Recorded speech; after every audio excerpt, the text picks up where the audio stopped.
Tanto la grave crisis económica como la peculiar polarización política que impera en Washington, aunados a la cercanía de las elecciones presidenciales de 2012, hacen altamente improbable que pueda impulsarse con éxito a nivel federal una reforma migratoria integral.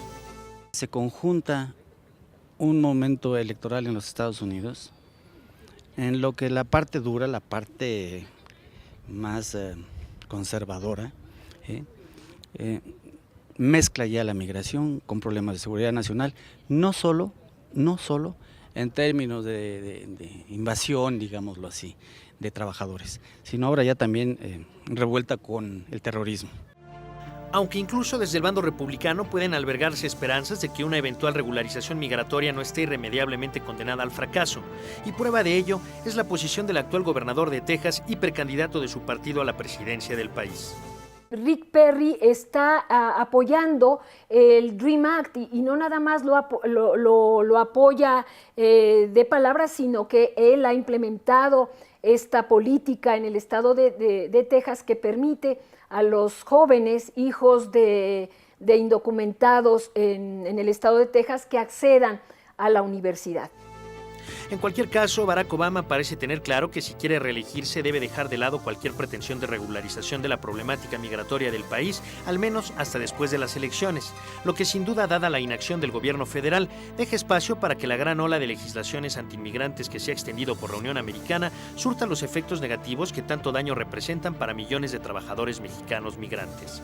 Estas leyes, con todas las salvaguardas que les dejan las cortes, pues a palo dado no hay remedio, ¿sí? Si lo que viene el juicio no viene el juicio porque los detuvieron indebidamente, porque aplicaron una parte de la ley que no está, digamos, autorizada, pues ya lo hicieron. Por lo que la realidad de los migrantes mexicanos en Estados Unidos está lejos de ser óptima, y lo será menos aún si dentro de la ecuación se incluye la difícil situación por la que atraviesa la economía estadounidense. Por otro lado, la enorme contradicción que existe, ¿no? En Estados Unidos necesitan mano de obra, ¿sí? Pero al mismo tiempo se da una condición económica muy difícil, una condición internacional dificilísima, en donde el capital financiero está haciendo crisis que se refleja no solo en los procesos migratorios, sino se refleja en las situaciones que cada país está viviendo. En cualquier caso, la regularización de la problemática migratoria existente entre México y Estados Unidos es un asunto pendiente frente al que Washington no podrá mirar eternamente hacia otro lado. Muy interesante el comentario que haces al final del segmento anterior en cuanto a que predicamos con el ejemplo. Yo te confieso que creo que es la primera vez que lo oigo, porque normalmente yo siento una enorme vergüenza como mexicano que muchísimos de los reclamos que hacemos hacia el norte ni por asomo concedemos hacia los del sur. Este trato tan vejatorio. Claro, ellos van cruzando el país, puede ser una diferencia. Aquellos, los mexicanos que van a Estados Unidos van a California, ya se quedan ahí, o van a Illinois y ahí se quedan. Pero realmente el tratamiento que nuestras autoridades, lo que observamos en los medios, ofrecen a los hermanos de América Central, a mí me parece vergonzoso. No, bueno, y yo creo que es un reclamo muy legítimo y yo solo estaba hablando de la parte, de la parte que se documenta y que hay que decirlo porque claro, es positivo, pero sí creo que hay tanto que mejorar y hay un maltrato sistemático a los migrantes indocumentados que es tremendo, ¿no? Y yo creo ahí, yo he pensado mucho en la incapacidad, digamos, del Estado a veces de cumplir con todas las disposiciones. En México hay aproximadamente 50 estaciones migratorias que en realidad, bueno, son centros de detención. Entonces, primero habría que cambiarles el nombre y decirles lo que es, yo creo, a las cosas por su nombre, y tener las mínimas condiciones, que es aviso consular, antes pues que nada, que eso lo reclamamos todo el tiempo nosotros y que no siempre hemos hecho en México con, digamos, sistemáticamente. Digamos, agua corriente, 3 comidas diarias, visita de los familiares o de las autoridades, pero digo, yo creo que ha habido una mejoría, creo que en este último en esta administración yo creo que sí se ha hecho, aunque siempre se destaca, digamos, lo escandaloso, lo malo. Creo que hay mucho por hacer. Y yo creo que el gobierno de México debería de apoyarse mucho más en la sociedad civil. Cuando vemos al padre Flor María Rigoni, que tiene una orden maravillosa, que atiende un albergue, y ahí durante 3 días les dan a los migrantes que van en su paso, les dan apoyo, les dan alimentos. Realmente el gobierno a eso debería de apostarle. No solo, digamos, esto es en Chiapas, pero en el norte del país hay muchísimas asociaciones religiosas o no religiosas que atienden a los migrantes y que necesitan muchísimo apoyo. No tienen recursos, siempre están con muchas limitaciones, y creo que ahí el Estado debería de tomarlos más como una forma complementaria del apoyo a los migrantes. Pero empezando por el principio, digamos, en la frontera con Guatemala, ¿no? En la frontera sur, porque digamos ahí es el inicio de la jornada, de la travesía. Me decía el otro día alguien con un tono un poco de sorna, de que con Estados Unidos teníamos libre comercio, pero regulado, y con Guatemala teníamos libre comercio a secas, porque ahí sí pasaba todo, ¿no? ¿Verdad? Ahí sí era libre, libre, libre. ¿No se tiene algún tipo de esquema con el gobierno guatemalteco para que estas cosas comiencen a cambiar? ¿Hay algún esquema que tú conozcas? Sí, hay muchos, hay documentos acuerdos que se han suscrito, que funcionan. Lo que pasa es que siempre sale el negrito en el arroz de alguien que tuvo, igual que muchos mexicanos, digamos, la mala fortuna de haber sido asaltado, la nota de alarma, ¿no? Yo creo que ha habido avances.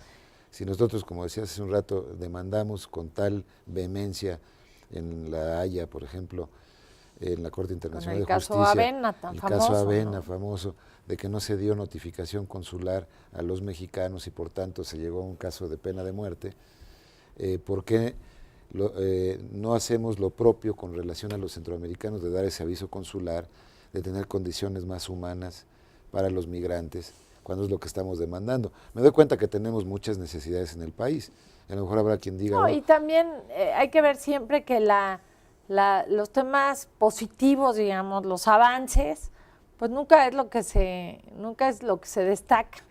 Entonces también no hay que perder, digamos, esa visión de que las cifras y la dinámica de frontera y de los números son tan increíbles que entonces no puedes ver, digamos, las malas reseñas te hacen perder de vista los avances. Yo creo que sí ha habido avances, pero que tenemos todavía un margen enorme y tenemos que seguir siendo congruentes. Una de las áreas que sí se ha visto modificada pues es la Ley General de Población.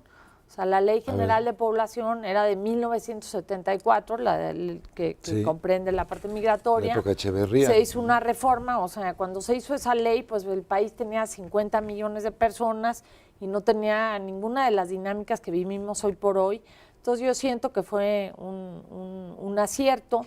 La ley pues fue modificándose a lo largo de la propuesta de ley que finalmente pasó, pero creo que eso ha sido algo que estaba pendiente y que se hizo en esta administración, y es positivo porque en 3 artículos de esa ley se criminalizaba al migrante indocumentado.